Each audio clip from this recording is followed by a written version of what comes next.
முன்னாள் குடியரசுத் தலைவர் ஏபிஜே அப்துல் கலாம் ஐயா அவர்கள் அவருடைய பள்ளி பருவத்தில் படித்ததையும் அடுத்தது அவருடைய காலேஜ் பருவத்தில் படித்ததையும் ஒரு சொற்பொழிவில் அவர் அதை பற்றி சொல்லியிருப்பார்.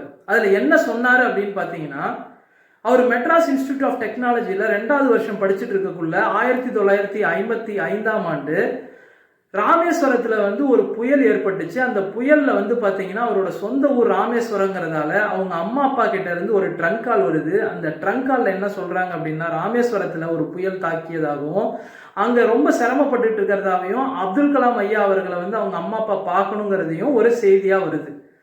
அப்துல் கலாம் ஐயா டிசம்பர் மாதம் கடைசிங்கிறதால அவர்கிட்ட போதுமான அளவுக்கு பணம் கிடையாது. அவங்க ஊருக்கு போகிறதுக்கு கூட அந்த பணம் போதுமானதாக இல்லை.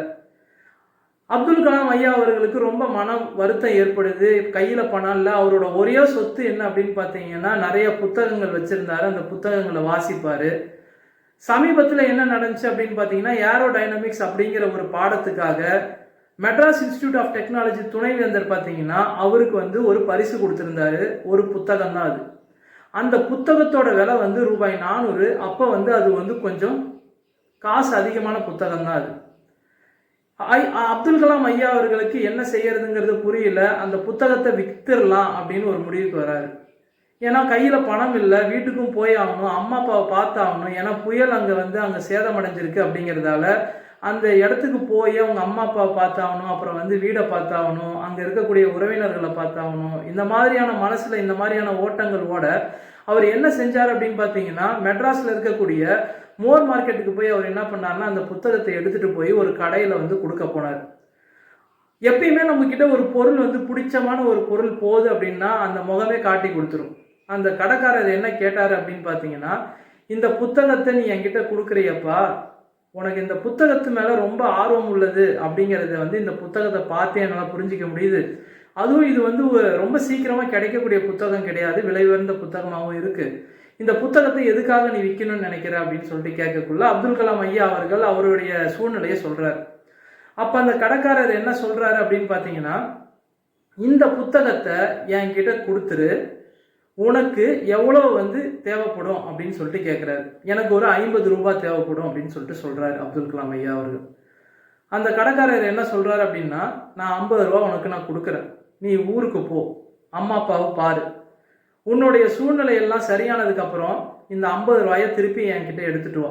உன்னுடைய புத்தகத்தை நான் யாருக்கும் கொடுக்க மாட்டேன், தனியாக வச்சிருப்பேன், அது உனக்கானது, நீ என்கிட்ட அந்த ரூபாயை கொடுக்கக்குள்ள உனக்கு அந்த புத்தகத்தை நான் கொடுத்துருவேன் அப்படின்னு சொல்லிட்டு சொன்னார். அப்துல் கலாம் ஐயா அவர்கள் ராமேஸ்வரத்துக்கு போனார், அம்மா அப்பாவை பார்த்தாரு, எல்லா சூழ்நிலையும் பார்த்துட்டு அங்கே அவரால் முடிஞ்ச உதவியும் அவர் பார்த்த ஒரு திருப்தியும் அவருக்கு கிடைச்சது. திருப்பியும் மெட்ராஸ்க்கு வந்தார்.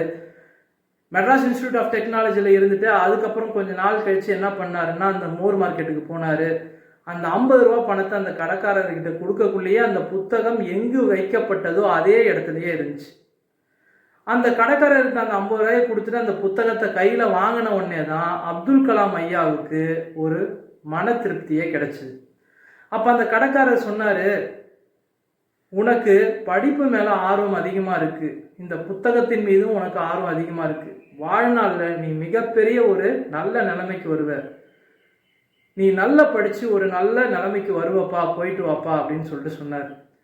அப்துல் கலாம் ஐயா அவர்கள் அவரை என்ன சொன்னார் அப்படின்னா, அந்த சொற்பொழிவில் அவர்தான் பெரியவர், பெரிய மனிதர், உயர்ந்த மனிதர் அப்படின்னு சொல்லிட்டு சொன்னார்.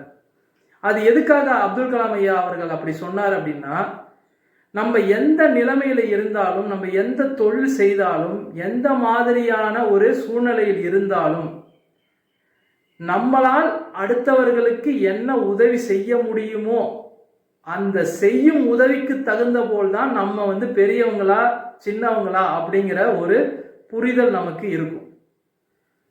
எல்லாமே சொல்லுவாங்க, நான் வயசுல பெரியவன், நான் குண்டா இருக்கேன், நான் குண்டா இருக்கிறதால நான் பெரியவன், எனக்கு நான் உயரமா இருக்கேன் அதனால நான் பெரியவன்.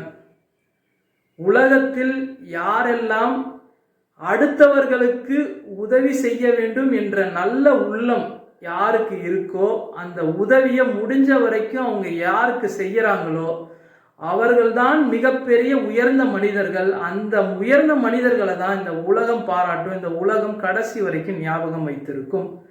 இன்னைக்கு சாதிச்ச எல்லாருமே வந்து பாத்தீங்கன்னா யாரோ ஒருத்தவங்க எதையுமே எதிர்பார்க்காத செஞ்ச உதவியால தான் இன்னைக்கு நல்ல ஒரு நிலைமையில இருந்திருப்பாங்க.